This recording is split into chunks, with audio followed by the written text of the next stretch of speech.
My name's Theo. I'm the least important person here. We'll be having a discussion, a series of short pieces from each of the panelists, then a bit of a discussion amongst the panelists, hopefully facilitated by myself, then questions from the floor. When it comes to questions, I would ask that they are questions, not statements, opinions, theories, or other long-form essays, and that you identify yourselves when you ask the question. So, if we're all good, we'll start with our MEP, Syed Kamall, who represents the United Kingdom and has been working on financial services for a considerable, I think, period of time, it's fair to say. Mr. Kamall, over to you. Thank you very much. And can I just apologise for my voice? I'm normally much louder, so you'll probably be quite grateful that I'm not. One of my hobbies is that I play in a blues band, and I kind of wellied it a bit too much last week, so I'm still kind of recovering with the voice, as it were. So that's just kind of give me some street cred as well. But I suppose blues is actually not street cred these days. It makes you feel like an old man who says, I woke up this morning and my dog was dead or something like that. The questions I often ask, I start off generally any subject being quite sceptical. Not because I don't want things to work, but actually I think you should always ask the difficult questions, and you should always be prepared to look at what someone's proposing and actually try and rip it apart, not to be destructive, but to actually be constructive and to look at issues. I like a quick bit of background about me. I have worked. My first job after university actually was in the IT department of a bank. I was a geek. I'm now the father of geeks, so I love technology. I've also done a lot of financial services legislation and trade stuff and tech stuff in my 13 years here in the European Parliament. And the question I ask whenever we see any technology is, when I was doing my master's in information technology, it was policy, strategy, and technology itself. I remember doing a module on information systems, and my lecturers asked us all, what is an information system? And everyone immediately talked about computers. They said, stop there. An information system is simply a collection of information and you can share with each other. It's data, it's information. I'm simplifying it. It doesn't necessarily need to be on a computer. If you're a local village library and you don't swap books with anyone else ever, actually you can have a really good information system, all paper-based. I'm not suggesting that. I'm just saying don't think it's all about technology. So why do I say that here? Because we have this amazing thing that we call blockchain. We've heard about blockchain, which is simply a distributed ledger. And technology allows you to do all sorts of things, put people together, make things faster, have more information available, be more transparent in some ways. But there's also a downside. But it's also the question I ask is, what can you use blockchain for now? What could you use blockchain for potentially in the future? And actually, what will it never be used for? Now, I'm always skeptical about that own question about what can ever be used for, because sometimes you find use of technology completely unenvisaged at the beginning. And so, I've had all sorts of claims. I've had people come to me and say, blockchain will solve poverty forever. I said, well, that's great. I'd love that to be true, but tell me how it's going to do that. And we know that clearly it's going to be disruptive in many ways or useful. If you think about permission blockchains and private blockchains, if you think about, I'm quite a classical liberal stroke libertarian. I know lots of libertarians are very excited that we're taking stuff away from central banks and decentralizing life. What others are saying, actually, no, be very careful. The financial institutions are just going to control everything even more. Actually, that's a political debate wider than that. The question I want to ask today, or what I'm hoping to hear from the rest of the panels here, is yes, we understand it could make processing much easier. It can make data much more transparent, and actually that in itself is a good thing. But what can it really do now to make things more efficient and reduce transaction costs? What could it do in the future? And actually, where is the hype here? And what are the things that we have to be careful about? I'll just end as legislators. I'm quite relaxed about technology. I think what you should just do is get the hell out of the way and let technology develop. But what happens when something goes wrong? Because when something goes wrong, people come to us as politicians and expect us to have an answer. It's not very easy for me to say, well, actually, you should have been careful there, or, buyer beware, or caveat emptor, or it's your own fault, or actually, you're pretty stupid. I can't say that to constituents. Actually, they want to know what happens when something goes wrong. And so what should we be looking out for as well? I'll stop there. I'm very positive about all these developments. I love technology, very excited about some of the positive stories I hear, and some of the ones you're going to hear today. But I also want to get the right balance here. Thank you. Thank you very much indeed. I suppose if your view is to get the hell out of the way of technology, one might argue that perhaps Mr. Kerstens and the Commission might be stepping into the path of technology occasionally. So over to you. Well, I'm not certain about that. We want to be very deliberate and very careful about it, and take our time. Do no harm. I'm very pleased to be on this panel on market infrastructures, because if you talk about blockchain and crypto assets, cryptocurrencies, and so on, not in this room, but generally in the policy community, opinions on crypto assets, cryptocurrencies are very divided. And a lot of people are extremely skeptical about all of these tokens and so on. But there seems to be an almost universal support for the fact that while people have doubts about these tokens, they all say, but the underlying technology is very promising and very powerful, and we should exploit this underlying technology. And they said, yeah, that's probably true. And in particular, if you would then apply this, for example, to financial market infrastructures. Although there is, of course, a contradiction in the sense that everyone seems to be in favor of blockchains, but lots of people have doubts about crypto assets. But of course, they go hand in hand, because there is no blockchain without a crypto asset. There may be a distributed ledger without a crypto asset, but there's no blockchain without a crypto asset. So if you're in favor of one, you must be open or open-minded about the other, at least. Anyway, if you look into financial market infrastructures, what really are they? And I mean no offense to any of them, because they're quite sophisticated infrastructures. But in essence, they really are exercises in account and record keeping. That's really what it is. It's not more than that. Now, what is blockchain? What is distributed ledgers? It's an accounting system. Really, it's a record-keeping system in a distributed way. There's some cryptography attached to it, but it's not more than that.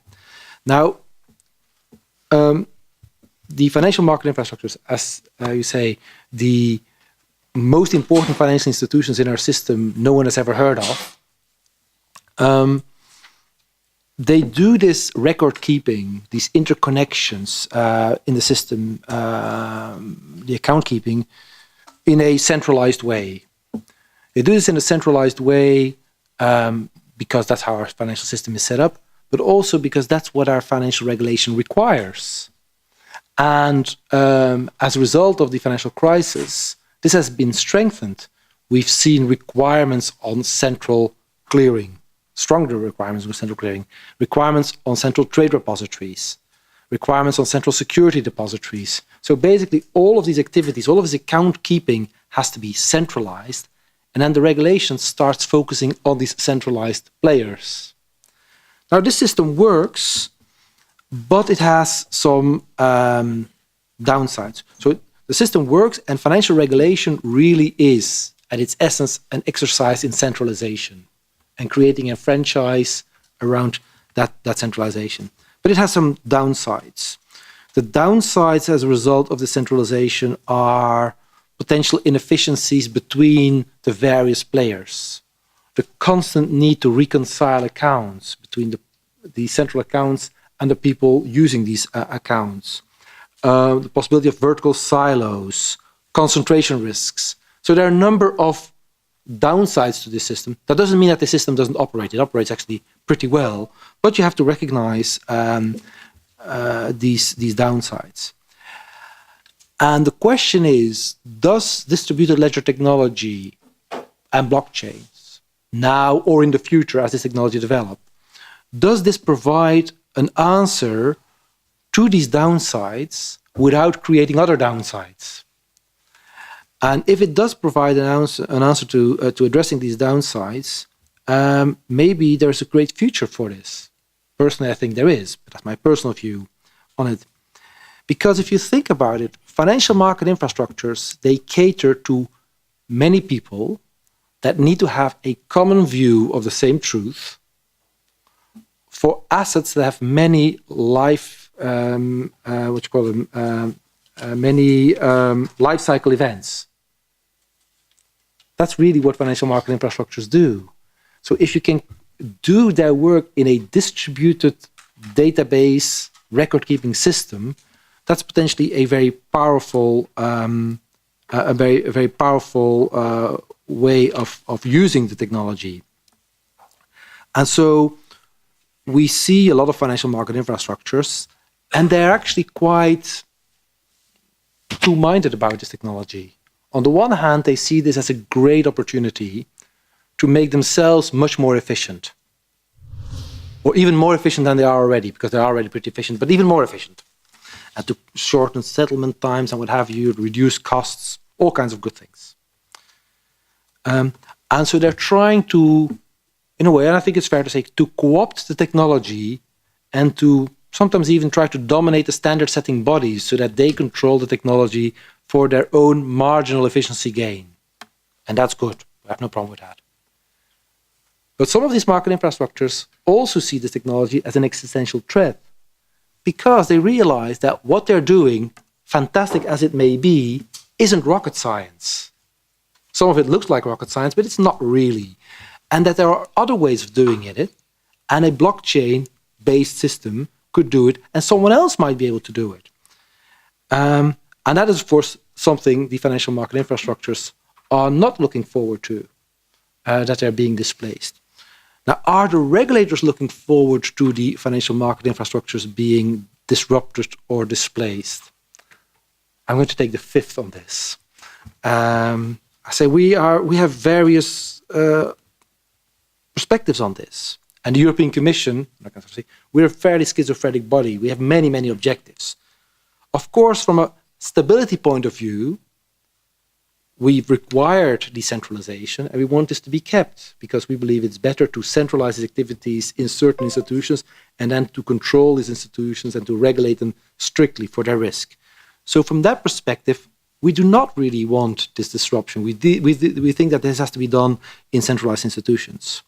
However, we do realize that decentralization creates vertical silos or contributes to vertical silos, which is bad for competition, and we want more competition. So from that perspective, we say, well, it may be good if this is disrupted.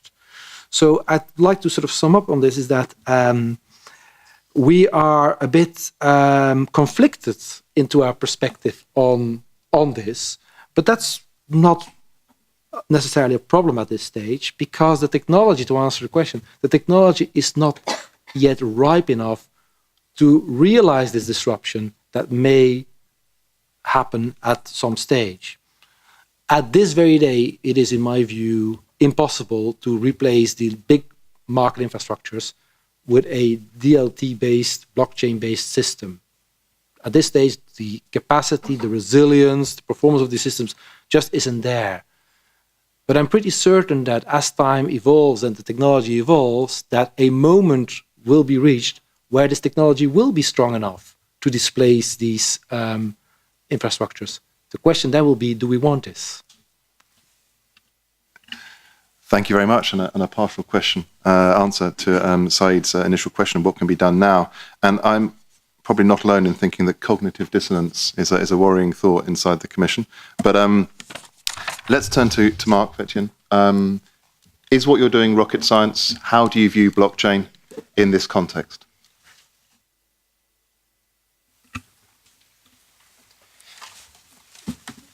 Peter and I go back, so his veiled insults don't bother me so much.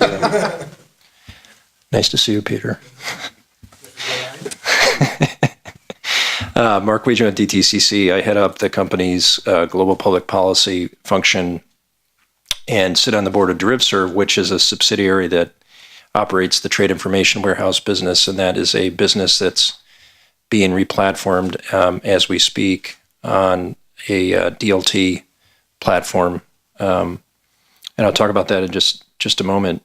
The other thing I would just mention about my background is I also sit on the board of LedgerX, which is the first federally licensed trading venue and clearinghouse in the U.S. that is devoted exclusively to Bitcoin derivatives. So unlike a lot of other trading platforms out there, as I said, what is unique about LedgerX, and of course, it's not unique so much anymore since other players have come into the space. But what was unique, it was the first to be licensed to do what they do and be totally devoted to Bitcoin derivatives. So that's been an interesting perspective I've had too, just to see how they've gone through this journey of getting licensed and dealing with some of these interesting policy questions that have arisen as a result of the sort of instruments that they deal with. Your question, though, is what we do rocket science? It was raised. It's not rocket science. It's not terribly complex at the end of the day. I think there's a fair amount of complexity in the market practices, and so if you look at what DTC, we do a variety of different things. One of them is we provide clearing and settlement services in the U.S. So we have 2 clearinghouses and then 1 central securities depository, and certainly the CSD is basically a record keeper. It does not too much more than that. There's some asset servicing that it also performs, but that's layered on top of the core function of the CSD. The CCPs, they're involved in the provisioning of guarantees and also the netting of transactions, and so there's a little bit of complexity there. But in the grand scheme of things, it's not the most complicated set of services in the world. I'll talk just a little bit about the trade information warehouse because it's even more basic in some ways than the clearing and settlement services. And as I said, that's a business that's undergoing this DLT project replatforming at the moment. So this effort is actually in the user acceptance testing phase. So it's significant because it means we actually have our customers now testing this new environment, trying to determine bugs and work through those.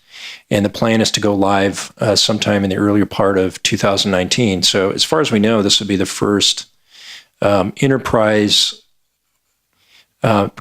market-wide DLT application that goes into effect on a global basis.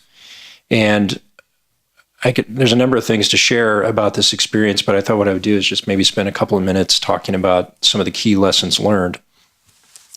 One of the things that's been discovered, and again, when you explain it in this way, in retrospect, it doesn't seem like such a major discovery, but data transformation is a real issue. So if the technology provider insists on the data coming in a particular format, but the marketplace is accustomed to keeping the data in an entirely different format, that requires that the TIW service in this case has to transform that data into a new format.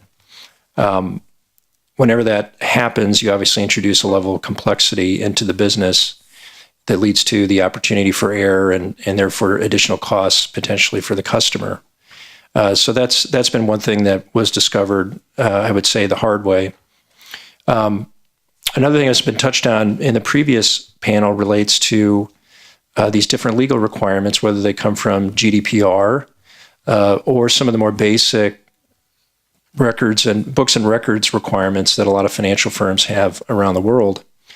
And the real issue here is, again, reconciling the fact that you have a database that, for the most part, is designed to be immutable, but you have these legal requirements that actually require changes to the database. In the case of books and records, it's kind of interesting because whether there's a conflict I described depends on whether or not there's a view that the data that sits on the blockchain really should be properly viewed as part of the books and records of an individual firm.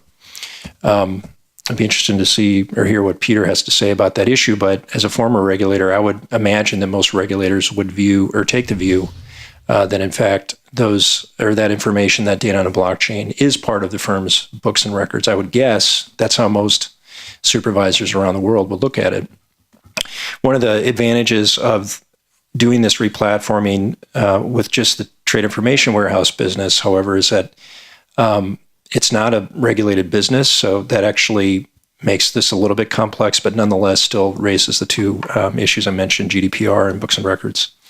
Another issue that has come up is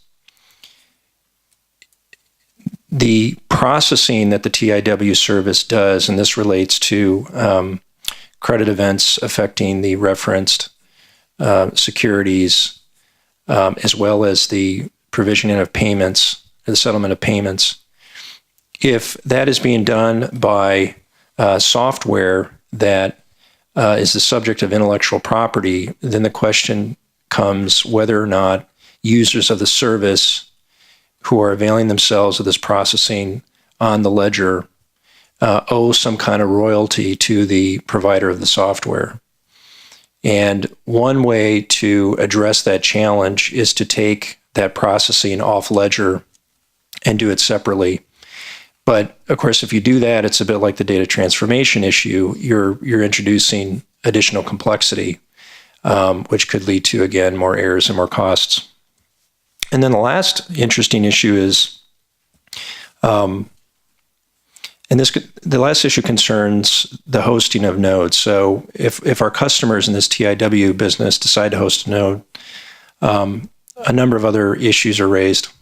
And I have to give a shout out to Barclays because Barclays has been involved in it's one of the customers of TIW, but they've been heavily, and they sit on our board, but they've been heavily involved in this project, and they have some very, very talented people there who have helped work through some of this issue. And I remember being in a meeting, and someone from Barclays actually raised this point I'm about to share with you, which is if, again, there are certain things being done on the validator node and it's hosted by a firm,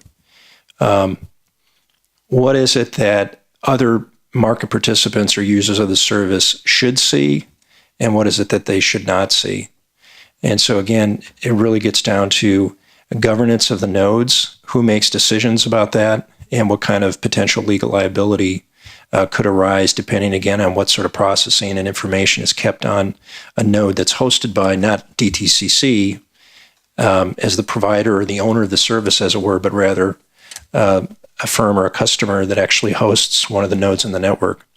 So those are just a few issues, but I think important ones that we've had to learn, and happy to share those with the group here today. Thank you very much. I mean, I'm tempted to ask Dan from Ripple whether what you do is rocket science, as it seems to be a nice leading question.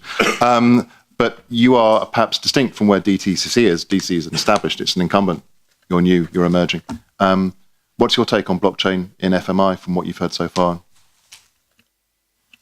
Sure, thanks. First of all, thanks to APCO for putting on a great event today, putting together the organisation. So we're thrilled to be a part of that. So unlike the DTCC, Ripple is not FMI, not yet. So I thought it might be helpful to give a run through about who we are and what we do or what we're trying to do, and interesting questions that may bring up in the future around how FMIs and infrastructure will develop. So ultimately, Ripple is a technology company that tries to remove the friction from cross-border payments, primarily by using DLT solutions, but also crypto assets. We sell our solutions to financial institutions, including banks and payment providers. We're focused on cross-border payments because they're hugely inefficient. The costs they're expensive, they're slow, take 3 to 5 days to settle, opaque and expensive. Primarily because correspondent banking patches together domestic systems which are efficient. And on top of this, the demand is going up, about 22 trillion in 2016, for cross-border payments to around 30 trillion. And the way to send it, correspondent banking relationships are declining, down about 8% annually from 2011 to 2017. So the market is there, and we see the opportunity. Also might add, it costs 10 times more to send money overseas than it does to send a domestic payment in the US. And because of this, obviously, the Committee for Payments and Market Infrastructure, the global standard-setting body for payments and clearing, has, in their recent report, said there is room for improvement in the infrastructure of payment systems. So I think that's an understatement. We're going to focus on payment systems and settlement because obviously FMIs can be central securities depositories and other parts of the broader infrastructure. So what are we trying to do? We've got 3 products in the market. First of which is XCurrent, which uses DLT. The third is XRapid and XVIA, which brings the two together. Payment systems today work in a sequential fashion. So banks have relationships with each other. They debit and credit their accounts that they hold with each other through a series of file-based messaging. Obviously, this is slow, can be costly, there's delays, there's risks and uncertainty, and there's a huge amount of FX and reconciliation risks involved. And obviously, it may work if you're sending GBP to USD or Euro to US dollar, but if you don't have a direct relationship, if you're going Brazilian real to Philippines peso, you're going to go through a whole host of correspondence on the way, which is going to be extremely costly and time-consuming, and actually for many consumers are not possible. So what we try and do with XCurrent, which has 200 customers today, including banks and payment providers, is link bidirectional messaging with settlement. May sound simple, but most correspondent banking today uses file-based messaging, which is one way. This is more akin to a WhatsApp message rather than a PDF file. Well, the key killer app on XCurrent is the fact it links to settlement. And you use a technology called Interledger Protocol, which is a DLT permission system to do this. And we think of this like the HTTP of the Internet of Value. It can connect different ledgers. In the fact that we have open sourced it, and it's been used by the Gates Foundation today to connect different mobile money ledgers. So it can connect Bitcoin to RTGS or different mobile money ledgers in Africa, and it can relay and route payments through different networks. So it's the interoperability layer. But like a DLT system, there's no central operator and leverages cryptography and encryption, but it is a permissioned network. Then we start to think, well, what is a payment system? Well, payment system is sets of instruments and procedures and rules to transfer funds between participants. So Ripple is a technology provider, but we do actually have a set of rules and governance to ensure that it works in practice. So the members of RippleNet come together to decide what payment finality is, disparate resolution, any technical standards, or messaging fields and interpretation of them fields, and updated through committee as the software updates. So because there's no central operator, you think about in the future around payment systems may develop, the network is developed through a set of rules as well as the technical protocol layer. And that was essential to make this product viable. We also developed the system where the ledger were all maintained by each financial institution in the permission network because of scalability issues and obviously data privacy concerns, where they were not comfortable at all with using a proof of work blockchain or different systems. So the system is slightly different. You think about where Ripple sits in that payment system, well, we are a data provider, so the KYC and AML stays with the bank. That's unchanged. The data also stays between financial institutions and does not come to Ripple. So we're a third-party tech provider. We meet third-party vendor requirements, but obviously play a quite important role in fulfilling a payment, but yet don't necessarily touch or transfer funds. So future discussions around payment infrastructure could be potentially developing in this space. But XCurrent today, you still need to pre-fund overseas. There are 5 to 10 trillion, depending on the McKinsey report you read. I can't believe which one's right. There's a lot of money trapped up in Nostro or Vostro accounts overseas, and that's how payment systems work. You still need to do that with XCurrent. So our second product, XRapid, which is commercially available but not live. So we'll hold our hands up. And one of the reasons for that we'll touch on is regulatory uncertainty around digital assets. So what XRapid does is trying to replace the need to pre-fund by sourcing for liquidity domestically through a digital asset. You may say, how exactly does it do that? Okay, well we'll try and develop that a little bit further. We leverage different institutions than you would do in a typical payment system, typically digital asset exchanges or platforms. A financial institution payment provider typically would connect through an API to 2 digital asset exchanges. At the local exchange would exchange fiat, domestic fiat, for in our case, XRP, a digital asset. There would be a movement of XRP across the ledger, and that would exchange fiat, XRP for fiat in the beneficiary market. The final leg of that payment could then be over the domestic rails, or they could have a direct account with the exchange.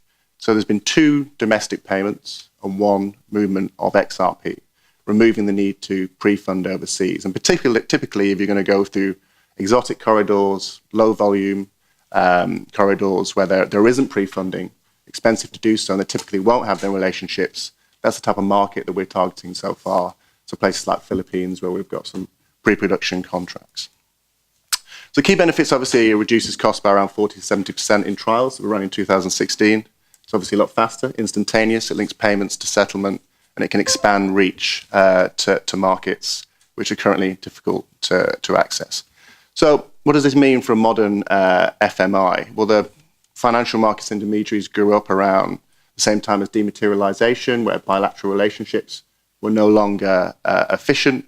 So obviously we're conducting new activities with new assets, we wouldn't necessarily typically replicate what we're doing. But I do think in some respects we do have to replicate some of that. And if we look around the world, we're starting to see that. The G20 has identified a whole host of intermediaries they're starting to look at. IOSCO is looking at exchanges, FSB is looking systemically, and Basel, again, is looking at from a prudential point of view.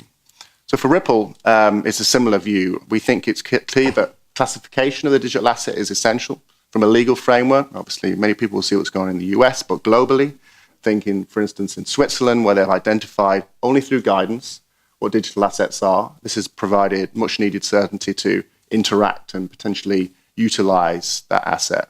And the on and off ramps for fiat are going to be a really important part of the financial market infrastructure in the future, including things like consumer protection, AML, which is obviously going to come in through the Fifth Anti-Money Laundering Directive here in Europe. But obviously, in the future, safety and soundness measures, capital, cybersecurity, and a separation of clearing and settlement is going to be key. I think obviously important in the financial system is around how institutions interact with it. So from a prudential or capital perspective, at the moment, digital assets, no matter what regulatory perspective they are classified as other assets. So I think it's important to really try and understand what we're dealing with here, provide some certainty around them particular assets. So that's me. We're not an FMI at the moment. We're reasonably small. I think we raise a few questions about what the future might be. Thank you very much indeed. And obviously a lot of different assets there, but for every different approach to something like digital asset, there are different perspectives on things. And I think Maya will give us another perspective on what we've heard so far from the various people, both on the regulatory and on the sort of FMI, not quite FMI stage. Sorry. I've had the privilege of seeing the space evolve, where just the fact that we're all sitting here within the EU Parliament discussing different taxonomy about crypto assets, incentive systems, and standardization is real progress. But having spent a few years in private blockchain projects, I think we're at this point where we need to understand that we went through the first iteration. And yes, probably blockchain at this point in time is not a credible solution for a lot. But the second generation is where more of these worlds in crypto and blockchain, financial markets, and identity, and in other purposes are actually going to collide. And the reason for that are efficiencies in financial markets, but also, and here I'm going to I think of the word complexity that has been referred to earlier as synonymous with intermediaries. And one of the major breakthroughs that blockchain had promised, or consensus systems in general, was having one golden source and not having to trust a third party in order to interact. And as we've matured more as a market, we've realized that's not something that is probably feasible on a global scale, on a national scale for financial assets in general, because you need an intermediary because you want someone else to sue if something goes wrong. You want someone else to complain to. And you need to know who do you trust, who you don't trust, to tell you who not to trust, right? And we see that the state of financial market infrastructure in the world, the fiat world, and in markets in general, is also at a pivot point where it might actually diverge.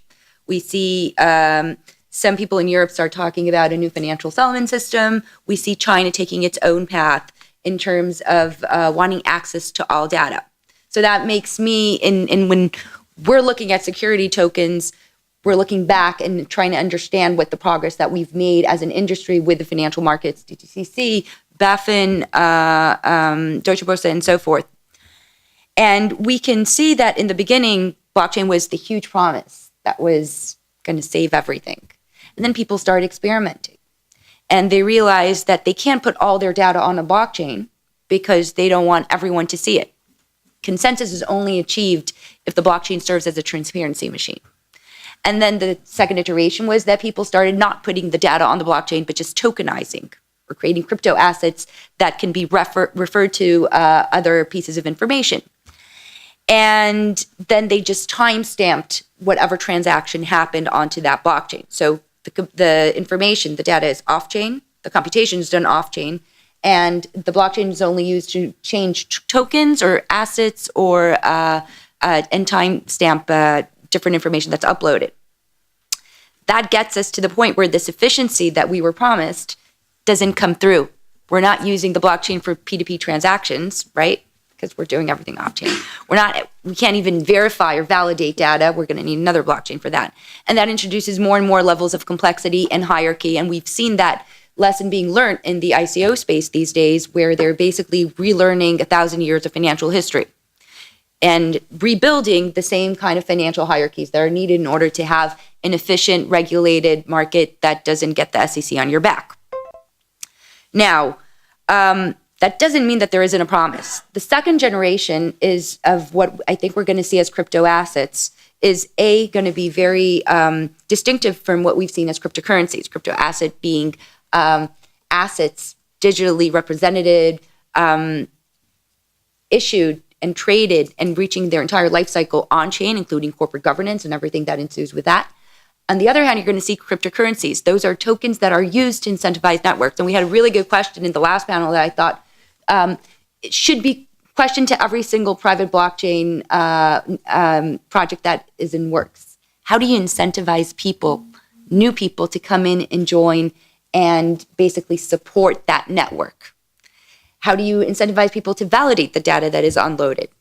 There is such a thing of an incentive system on a distributed ledger. It's called the token economy. It's called mining validation rewards. And what we're going to see in the second generations are going to, especially in terms of financial market infrastructure, right, is a convergence of those two economic schemes of regulation, financial markets, auditing and compliance demands, along with the incentive system of token economics. Now, a lot has been referred to the fact that a lot of financial market FMI players basically, all they do is account setting. But a lot of what we need in compliance, in auditing, and reports for securities that are issued are usually GAAP reports, quarterly reports.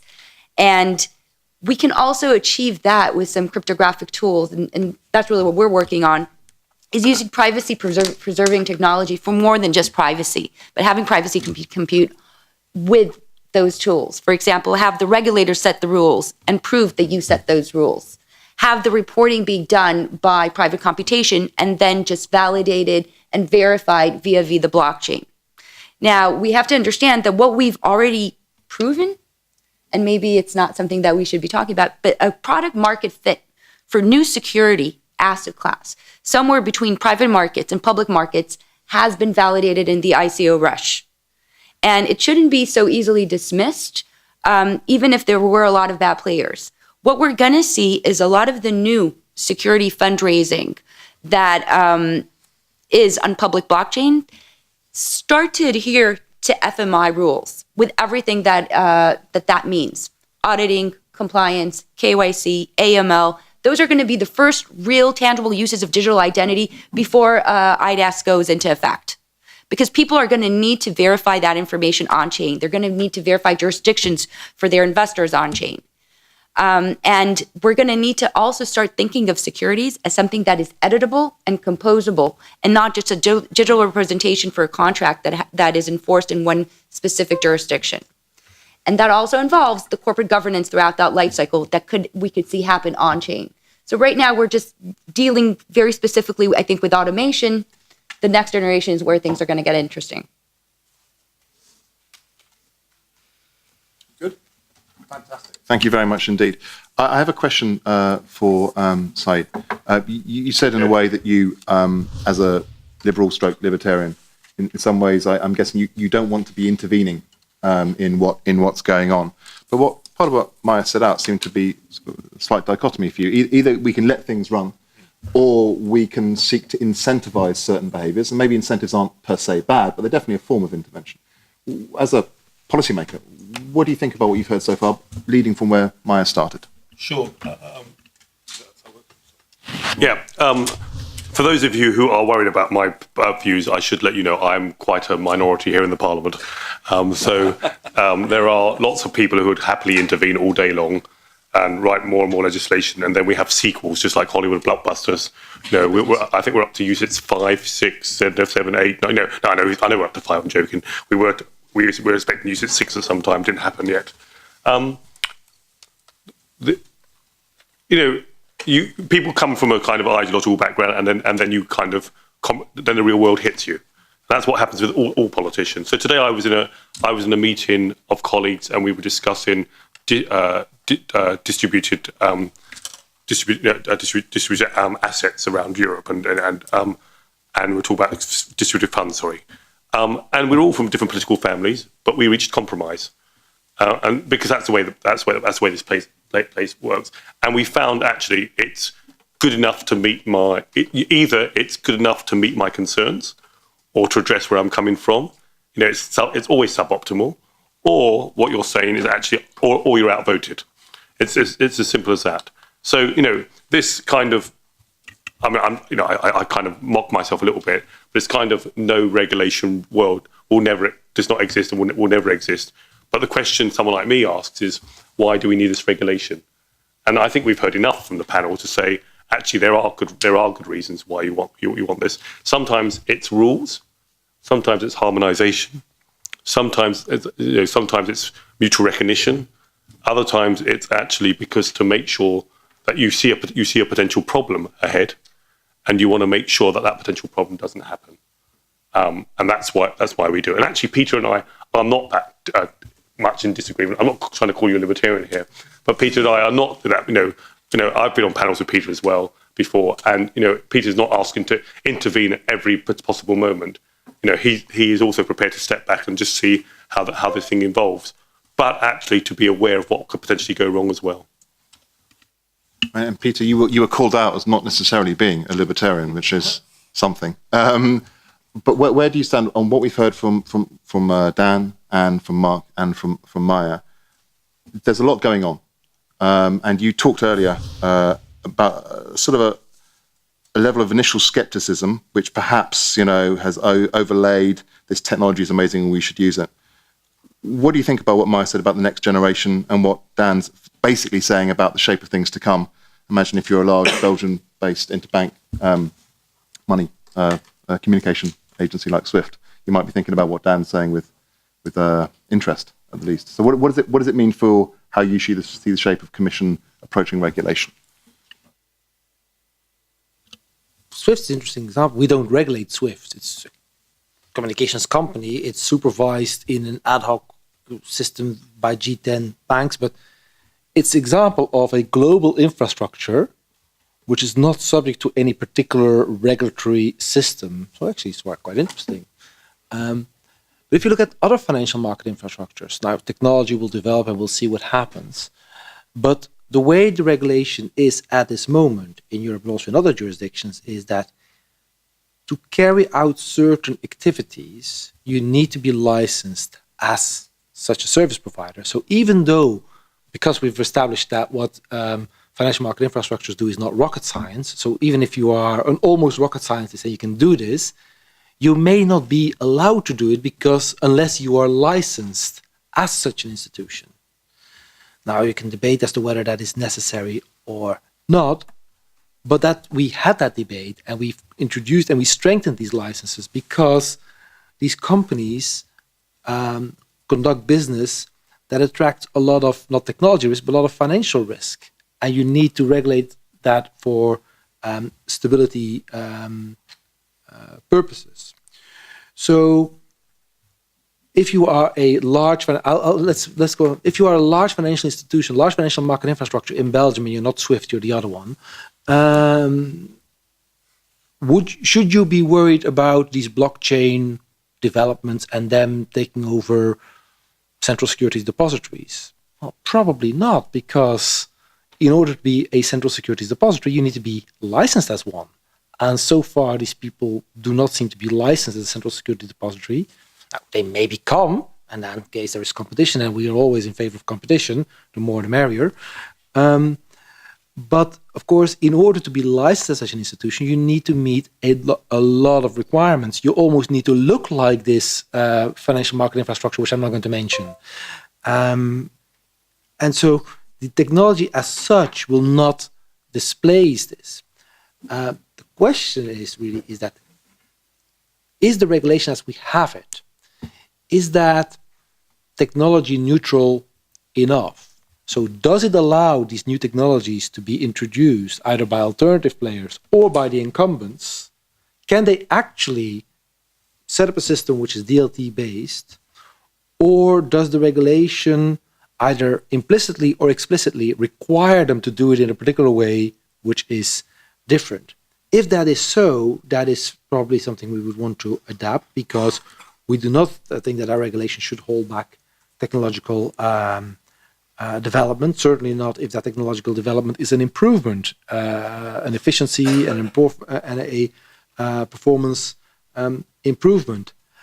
But the technology evolves quickly, but not as that quickly that we're at the stage that we need to decide now because the technology is ready and it can be implemented. First of all, it's not ready. It doesn't have the stability and the scale yet.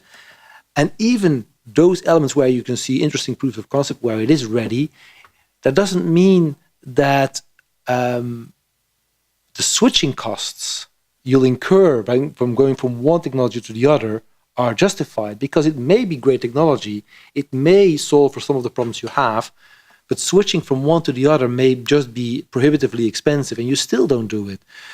And of course, this allows us to look into these technologies really, and in the business models that revolve around them, and see what it is they really bring. Do they really bring these efficiencies? And do they cater and solve for the problems which we have identified?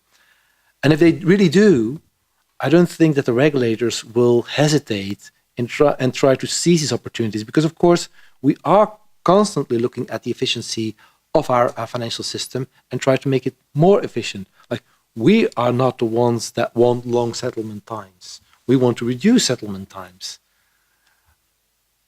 And we then get confronted when we want to reduce them, but people say, well, but don't settle that quickly, because, of course, if you want to settle very quickly, I need to have the cash to pay for that, and I don't have the cash, so it's actually quite okay to have slow settlement systems. So everyone comes at this with a different perspective and a different interest.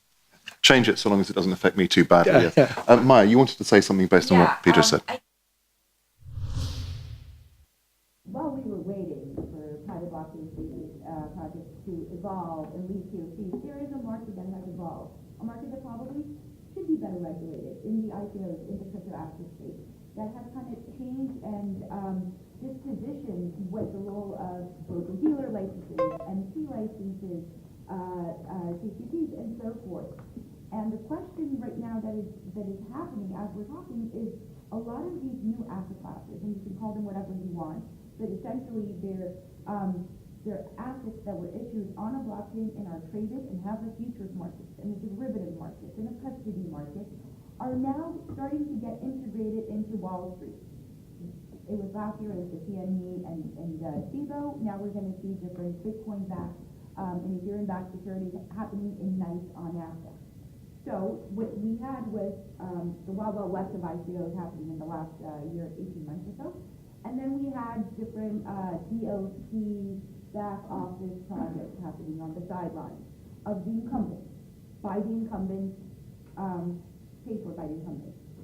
And now as these two worlds are converging, that I think is a fascinating case study in that, because what right now we might see a Wall Street packaged cryptocurrency get much more traction than any other crypto asset. Now, the reason that people really like these ICOs is that it was easier for them as a project or as a company to get cheaper funding without all the intermediaries and public market offerings. And we can see that, what's the word I'm looking for? You can see empirically that the public markets have become less efficient, they're much more concentrated, and the companies that are registered there are bigger. In the last 30 years, the public markets have 30% less companies registered there. That means that if you're a startup, if you're a company, and you want cheap financing and the interest rates are going to go up, you might be better off looking for an offering on a blockchain product than anywhere else. And now the regulation needs to come in because most of these people don't want to be criminals, right? So we want to understand how we work together. Only most of them. Only most of them. Some of them are okay. They just get us regulated after that. But what we basically need to understand is not just the regulatory clarity, but how do all these worlds kind of live together? The old financial market infrastructure for DTCC, the Wall Street Act, and I think the rehypothecation, and we're going to be right back into new derivative landscape, and the real security tokens or the real cryptocurrencies all converge together along with the financial market infrastructure. A lot of them raise these currencies. Right? You have decentralized exchanges. Is that a broker-dealer? How do you define them? If you're a relayer on one of these networks, how would the EU see you? Let me before we get into the inquisition on the panel, and I'm going to open it up to questions from the floor shortly.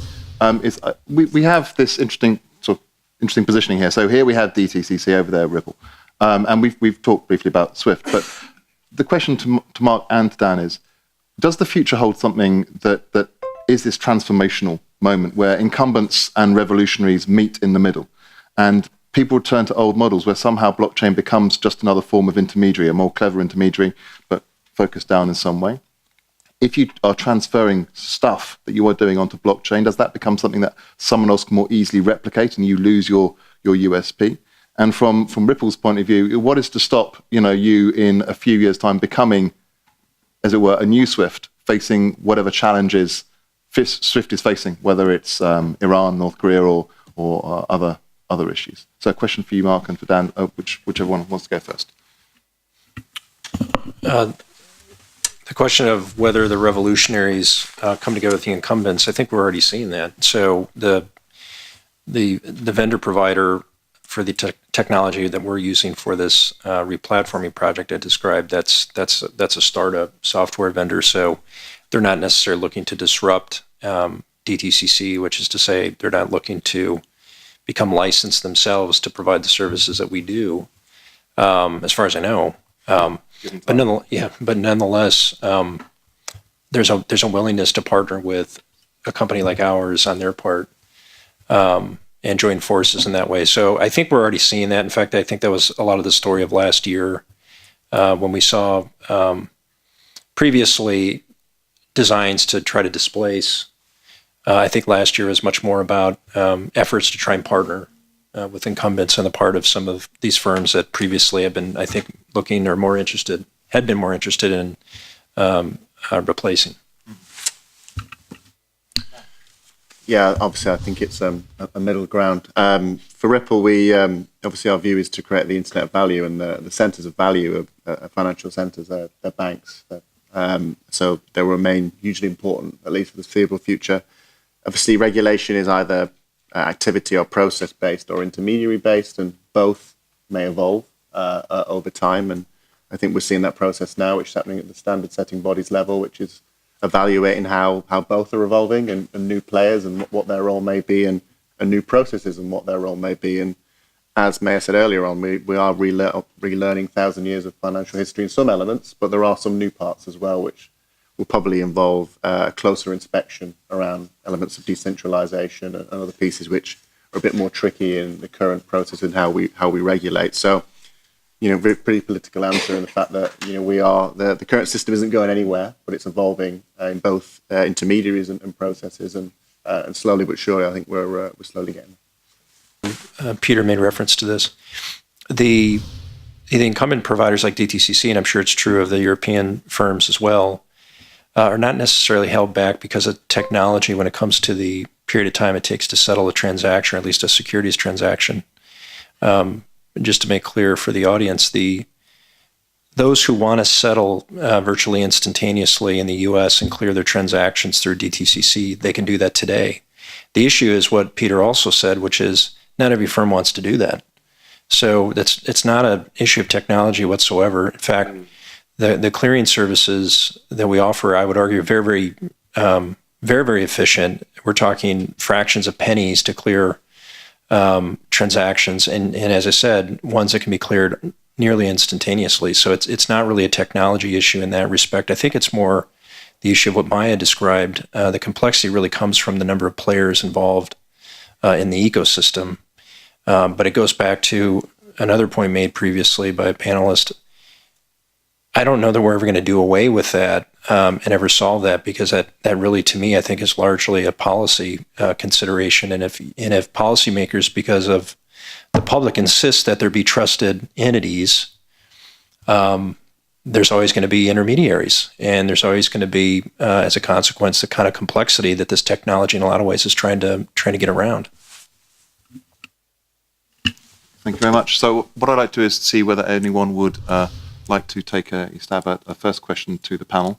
I do have a question up my own sleeve, obviously. But there's a lot. If you could introduce yourself and a question rather than a theological statement. Thank you.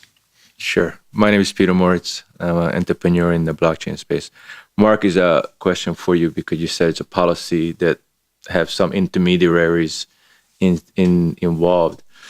I remember when I used to work on the floor on the Board of Trade, there were a lot of middlemen, from phone clerks to brokers, and that make it more efficient to be a screen trading.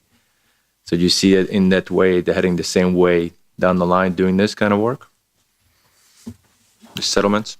Thanks.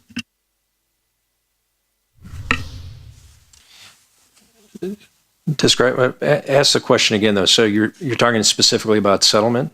Correct. You said there always middleman needs to be in between with the settlement, and I'm just saying that same kind of middleman, a lot of middlemen in the floor who were doing other people's business because they want to have some kind of person in between who they can yell at when they make their mistakes.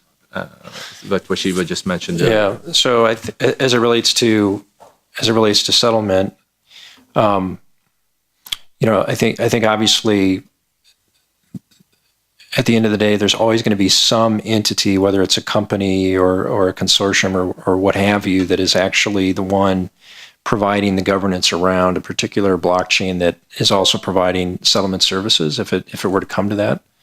And I also think that, at least in the U.S., and again, as a former regulator myself, having some understanding of how supervisors look at these things, they're going to look at the activity and they're going to decide whether or not, simply because of the use of a different technology, whether or not those responsibilities that normally apply should not apply in a particular case. And I just don't see that happening. Just to share another anecdote about this, I get these calls every now and again from entrepreneurs in the U.S., and they just want some informal advice about how the CFTC might look at one thing or another, having served there before. And recently, the theme is really around decentralization. If you have more and more decentralization of the protocols that actually execute trades, will the agency nonetheless still view that platform, let's call it, as an entity that has to be registered, whether it be as a swap execution facility or a designated contract market, whatever the case is? And my informal advice to them is, yes, they will. Yes, they will. I don't think it matters that it's decentralized. It's an activity that's being performed, and there's some level of, not sure the right word, but self-identification of an entity or consortium that's providing that service to the marketplace. So that's been the most recent flavor of it. But yeah, I think another example, and then I'll shut up. Custody, I think, is really fascinating. And, what's happening now, and I can't speak for ICE or its new platform back, but it would seem that they're pursuing something along these lines as well. If you involve a clearinghouse in these derivatives transactions that are referencing Bitcoin that physically settle, and the contracts physically settle, the clearinghouse is going to take in the cryptocurrency, and that's the way LedgerX does it too. And that's being allowed for now. But the question is, will all clearinghouses going forward want to be the custodians of all that cryptocurrency? And the question there would be, you have a huge target on your back, right? And it's considerations like that doesn't tell the whole story that gave rise to various custodial requirements, not just in the derivatives markets, but in the securities markets. There's a view that some of these assets needed to be placed in a third party because you wanted some separation between the custodian who's actually holding the assets and the asset manager, let's say, who's trading on behalf of a customer. So I don't think that's another issue. I don't see that going away. I think policymakers are always going to see that there's some value in having that type of separation. It might come in a different form through verification, let's say, instead of ownership, or physical ownership. But you get the idea. I have a question which is based a little bit on what you were just talking about when you talked about concentration of custody. Trust has been mentioned in relation to the blockchain repeatedly. The concomitant, the opposite part for trust is risk, and we have talked in other sessions about concentration of risk occurring through blockchain. In light of this sort of need for trust and this realization that risk will accumulate in certain places, what is the thing that each of you thinks might derail the positive progress of blockchain? Is it going to be a risk event, as it were, or is it going to be a failure of trust, or is it potentially something else that could take what you all, I think, broadly think is going to be a positive direction of travel and make it go slightly sideways? I'm just asking you to put on your darker spectacles and look into the future in a more negative way than perhaps we've done in the last few minutes. Dan, do we start with you and then move down? I suppose the biggest barrier to adoption, particularly around crypto assets, is regulatory certainty at the moment. There's clearly a case to be made for a number of use cases. But at the moment, we're in a bit of a chicken and egg cycle where particularly financial institutions who are ultimately the bookstop for the financial system, whether they're just providing banking services for a payment provider that may want to use a service, unless they're totally comfortable with how to define their exposure to what. There's going to be particular issues around adoption, and again, as I repeat, around prudential capital requirements, as well as conduct and some of the institutions like exchanges and how they're regulated at the moment. So I think the immaturity of the market so far and the regulatory uncertainty is a barrier to adoption, particularly in the space that we're in. Can I just lean in and ask a question there? Just if you do get a level of regulatory certainty and you are sort of brought more into the heart of the market, is there not a risk a little bit, as Maya said, that you start getting sucked into some creative packaging out of Wall Street and, rather than mortgages causing the end of civilization, it will be a crypto asset that is underlying that somehow suddenly evaporates and causes disaster? Clearly, that's not Ripple's view. And I don't have a crystal ball. The market so far is very small in terms of financial assets. And I think being unregulated is probably not the way to prevent issues around that. Of course, it didn't work with 2008, but having more oversight and accountability will probably be helpful assessing any market risk. Thank you. Peter? Well, I think you have to make a bit of distinction between the spot market or the underlying market, which is still relatively small. It was bigger, now it's smaller again in terms of at least market capitalization. But we've moved from an area where it was too small to care, which was too small to notice, too big to ignore, and sort of we're in that space yet. Now you ask, well, how can trust be undermined? And you say, well, will it be a risk event or a trust event? I think it will be a risk event that will undermine the trust. We've seen certain risk events, like indeed the DAO, but we've seen some of the hacks at the exchanges, which turned out to be the result of poor governance and poor implementation. It wasn't anything wrong with the blockchain as such. It was people that were running exchanges or platforms or brokerage firms that weren't really behaving in a way you normally operate such activities and separate assets out and so on. But to come back to sort of the risk, you've got the underlying spot market, which is relatively small, but the potential to explode this market through derivatives is enormous. And I've used the term already that some people see the spot market as financial alchemy. I don't really think it is. But some of the derivatives that may be developed around it certainly will be financial alchemy. And there you can sort of see potentially a replication of what we've seen in the credit crisis, where you had not even that small of an underlying credit market, supporting a vast derivatives market. And changes in the underlying credit market really completely exploding the superstructure of the derivatives market. Imagine you have a fairly narrow spot market of crypto assets and a huge market of derivatives built on top of that. That could be a recipe for disaster if you're not careful. Now, derivatives, I think there's little debate among regulators that derivatives, whether they're referencing crypto assets or something else, are financial instruments and they're regulated as financial instruments.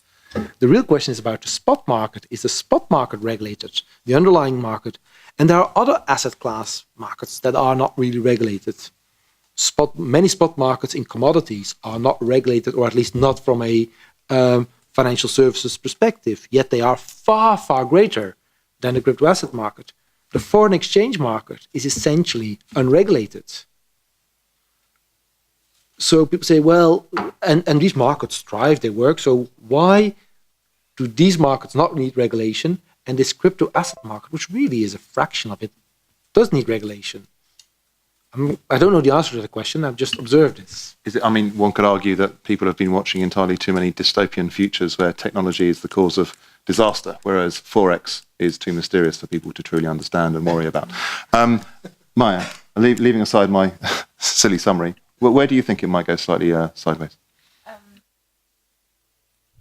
Think about this in two parallel roads. One is the crypto market, the spot market, for everything that we've seen so far.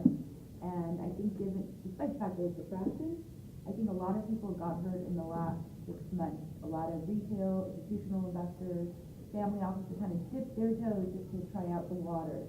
And I think the biggest, I don't know if it's the risk, but it's the threat that we're going to build something and they won't come because we scared them. The willingness of people to try again a new financial instrument, a new service, especially if you're going to have to pay in a token just to validate your identity, in different, I think along those economical topologies, we need people to place and trust into tech, into service providers, in the infrastructure. And we could have just steered them at least for another year and a half, too. That's one thing. The other thing is regulatory clarity. And again, it also has to be specified for the spot market, for the people who are trading, whether at Bitcoin, Coinbase, Ethereum, and the Wall Street providers are going to package it up. And two, for people who are going to use this tech. We can't have even a private implementation of blockchain be something that needs to be accessible to everyone if we want this to be a real financial market infrastructure, regardless if we're going to be talking about oil or identity or just the data market. These things are going to need to be settled in a native currency on a blockchain. That means they're going to have their own spot market, whether or not it's in a centralized exchange or a decentralized exchange. And we need the regulators, which I think the EU Commission is doing a really good job, the FCA and different other regulators around the world, to actually keep up with this tech and understand what people are working on and what kind of questions that opens up. The other thing that also we need people to come in and actually use it and not get scared is the UX. We talk about blockchain in a lot of abstract, right? About different theses and philosophies and markets and prices. To try and sit someone down who is not as tech savvy, doesn't know what a private public key is, and tell them that they need to start using a wallet. We still have a long time to go in that. And the fourth thing I would say is interoperability.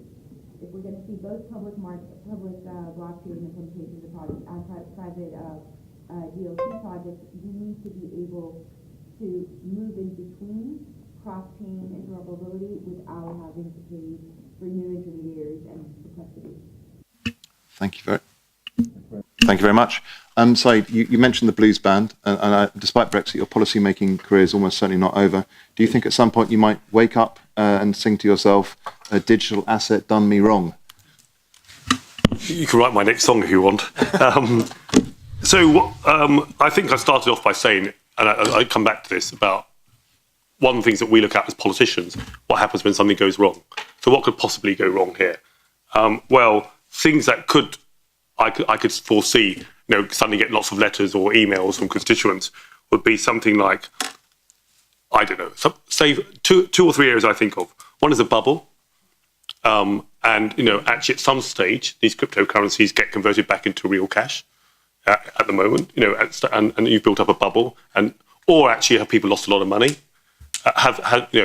You started seeing people asking questions, oh, you know a bit about technology. Should I invest in Bitcoin? Well, hold a minute. Even in standard investment, non-technology stuff that we do here, I've always argued when it comes to invested in the stock market, you should only invest money that you're prepared to lose. We always say the value of your investments can go down as well as up. That's kind of our warning. I don't think that's enough. I think you should always say to people, only put money into markets that you're prepared to lose. I know it's a bit of a stark warning, but it could all go wrong. So one is a bubble. The second thing is what happens with a smart contract if you want to challenge that smart contract. Who do you challenge? And also, why do you want to challenge it? And has there been deliberate fraud? Can you trace where in one case, can you trace where the money has gone, as it were? And therefore, that's, and you get letters from constituents. So actually outright fraud with in anything, whether it's technology or not, there are always people out there who are trying to con others. And if that happens, and people will blame the technology rather than just blaming the individual fraudster, that's something that we have to watch out for. The other things that we've got to look out for from previous issues is actually, are our supervisors going to be up to it? There's not a criticism of supervisors, it's a very difficult work. Are regulators and legislators going to be up to it? Let's be honest. Who takes responsibility when something goes wrong? So, for example, you think back to the financial crisis. No bank directors went to jail. Where was the director liability? Well, partly because of having no director liability, as Warren Buffett said, they didn't actually care what was on their balance sheet. Actually, had someone said to them, "You are responsible if something goes wrong," then you'd probably be asking, "What are these CDOs and CDSs? How do they work?" And actually, hold on a minute about the CDO. What debt relates to the CDO? And when you look at some of the stories from back to unpicking the CDOs, in some cases it took 6 months to work out the bits of debt that were connected with particular CDOs. So that's not related to blockchain specifically, but these problems occur anyway without the technology. And you could get these same problems in the blockchain world, and people might well blame blockchain rather than the fraudsters themselves. And that's where we as politicians have to be seen to be responding. So some of the same old stuff and some new stuff. Yeah, exactly. Yeah. So Mark, as a former regulator, so where do you think the dystopian future of blockchain might lie? Just, an unloaded question. Yeah, that's a big question. For reasons that we've covered quite a bit already, I oftentimes wonder whether most of the benefits are going to come outside the financial services space. So I guess in that respect, I don't see it as so dystopian. And if it's outside of a highly regulated industry such as financial services, and there's tolerance for dealing in trustless environments on the part of commercial firms, and let people have their own views about which industry that would be, that might be the area where you could see something really interesting and something far different than what the world looks like today in those particular sectors.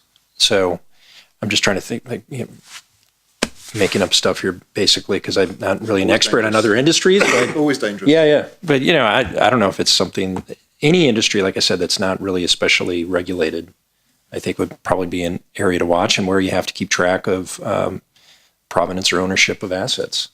So essentially the people along this table working in the financial space are probably secure because there's regulation pointing out a lot of what they're doing. But in another space, you mentioned Forex, for example, we might suddenly find ourselves going slightly sideways. Okay, well, look, we are supposed to finish at hour. Thank you very much indeed to our panelists. Thank you very much for taking the time to listen to them. We'll wrap up now and make way for the final panel, which is on mobility and transport. Thank you for your attention, and thank you to our panelists.